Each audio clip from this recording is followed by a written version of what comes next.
Narito siya'y pumaparitong nasa sa mga alapaap at makikita siya ng bawat mata at nang nangagsiulo sa kanya. At ang lahat ng mga angkan sa lupa ay magsisitaghoy dahil sa kanya. Gayon din, siya nawa.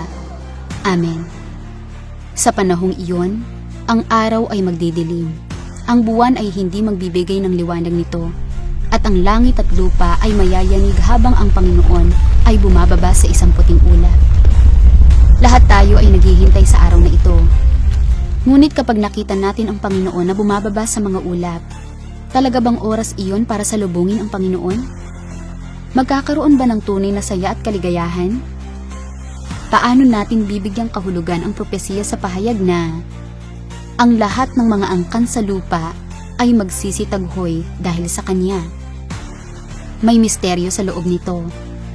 Minsang sinabi ni Jesus, "Hindi mo malalaman kung anong panahon paririyan ako sa iyo.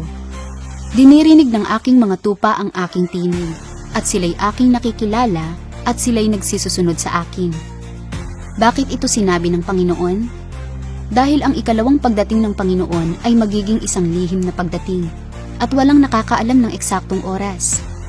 Ang mga nakakarinig lamang ng tinig ng Diyos ang makakasalubong sa pagbabalik ng Panginoon at makakabahagi sa kaharian ng langit. Sa aba ng mga hindi nakakarinig ng tinig ng Diyos at naghihintay lamang sa Panginoon na hayagang bumaba sa mga ulap. Dahil kapag ang Panginoon ay hayagang bumaba sa mga ulap, ito na ang panahon kung kailan parurusahan ng Panginoon ang mundo at wawasakin ang masamang panahong ito. Ito ang katotohanan. Sasabihin mo ba? Amen.